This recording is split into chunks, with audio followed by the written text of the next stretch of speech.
இப்போ ஒரு 10 பேர் ஒரு இடத்துல சேர்ந்தாலே முக்கியமா ஒரு பிரச்சனையை பத்தி பேசுறோங்க. ஒண்ணு அந்த தலைமுடியை கொட்டுறது அப்படிங்கிறது, தலைமுடி கொட்டுது, இளநரை வருது, பால்ட் ஹெட் ஆறாங்க. உள்ள ஒரு பிரச்சனை என்னன்னா தலைமுடி ஸ்கால்ப்ல தான் இருக்கு அப்படிங்கறத நம்ம உணரணும். அதுக்கு ஆலுவேரா அப்படிங்கறது தோட்டத்திலே பாத்தீங்கன்னா இப்ப ஆலுவேரா இருக்கு.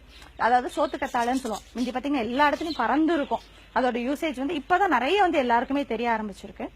எவ்வளவு ஒரு ஜூசியா இருக்கு பாருங்க. அதுல இந்த ஜூஸ் நம்மளோட தலைமுடியை ரொம்ப ஷைனியாவும் சாஃப்டா ஸ்மூத்தன் பண்ணது, உதிராம இருக்கிறதுக்கான உதவியா இருக்குது ஆலுவேரா.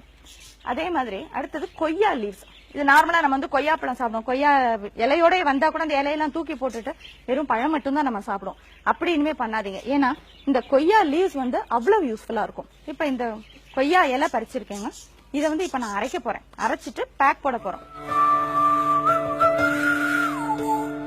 தோட்டத்துல இருந்து பறிச்சுட்டு வந்தோம்லங்க இந்த கோவா இலை, அதாவது கொய்யா இலை, இதை நான் மிக்சியில போட்டு அரைச்சு அதை ஒரு பேஸ்ட் பண்ண போறேன். வேணா கொஞ்சம் தண்ணி ஆட் பண்ணிக்கலாம், அப்பதான் நமக்கு அந்த பேஸ்ட் கிடைக்கும்.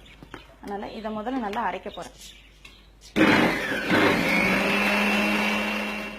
இதை ஒரு கப்ல போட்டுட்டு இந்த ஆலுவேரா எடுத்துட்டு வந்தோம் பாத்தீங்களா, இதுலயும் நிறைய ஜூஸ் இருக்கும். இப்ப இந்த ரெண்டையுமே நல்லா நம்ம கலந்துடுறோம். இந்த கொய்யா இலை பேஸ்டும் இந்த ஆலுவேரா ஜெல்லும் சேர்த்து தடவிட்டோம்னா பால்ட் ஹெட் நம்மளுக்கு நிறைய குறைய ஆரம்பிச்சிடும். அந்த இடத்துல முடி உதிர்ந்த இடத்துல எல்லாத்துலயுமே நம்மளுக்கு தலைமுடி வளர ஆரம்பிக்கும். குட்டி குட்டியா பாத்தீங்கன்னா ஃபைன் தின் ஹேர்ஸ் நம்மளுக்கு வளர ஆரம்பிக்கும். சப்போஸ் நம்மளுக்கு இந்த கொய்யா இலை ரெகுலரா நம்மளுக்கு கிடைக்கல அப்படிங்கிற பட்சத்துல இன்னொரு ஆல்டர்னேட்டிவ், எங்க பூண்டு எப்பவுமே எல்லார் வீட்லயுமே இருக்கும் இல்லையா. இந்த பூண்டு ஒரு பல், இந்த மாதிரி ஒரு பல் எடுத்தா போறோம். இது நான் நல்லா மசிக்கிறேங்க. இந்த பூண்டுல என்ன பெரியதுன்னா இதுல காப்பர் இருக்கு. அந்த காப்பர் தான் நம்மளோட தலைமுடி growthக்கு ரொம்ப யூஸ்ஃபுல்லா இருக்கு.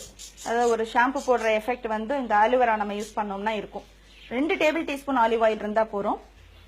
இந்த மிக்சரை நான் ஹோல் நைட் அப்படியே அந்த பூண்டு இதெல்லாம் அதுலயே இருக்கட்டுங்க. காலையில எழுந்தோன்னா பிரேக்ஃபாஸ்ட் முன்னாடி, அதாவது நம்ம குளிக்கிறதுக்கு முன்னாடியேவும் இதை கொஞ்சம் ஸ்கால்ப்ல நல்லா தடவிடுங்க. எஸ்பெஷலி நம்மளோட தலைமுடி எங்க முன்னாடி கொட்டிருக்கு, அதை பாத்தீங்கன்னா இந்த ஃப்ரண்ட் ஹேர்ல தான் நம்மளுக்கு கொட்டும். ஜென்ஸா இருந்தாங்கன்னா இந்த நடு மண்டையில இருக்கும். அந்த இடத்துல கொஞ்சம் நல்லா அதை தேய்ச்சி விட்டுட்டு ஒரு ½ அன் அவர் ஊறிடுங்க. ஊறிட்டு ஆஸ் யூஷுவல் நம்ம என்ன தேய்க்கிறோமோ அந்த ஷாம்பு யூஸ் பண்ணி குளிச்சுட்டு போனீங்கன்னா இது ரொம்ப அந்த இடத்துல ஃபுல்லா குட்டி குட்டியா பாத்தீங்கன்னா தின் ஹேர்ஸ் வளர ஆரம்பிக்கும். ஏற்கனவே ஆல்ரெடி நைட்டே நான் ஒரு பேட்ச் இந்த ஆலிவ் ஆயில், ஆலுவேரா ஜெல், பூண்டு எல்லாம் போட்டு வச்சிருக்கேன். என் பையனுக்கு இந்த பேக் போடணும். சோ நீங்களும் இதை யூஸ் பண்ணி பார்த்துட்டு சொல்லுங்க.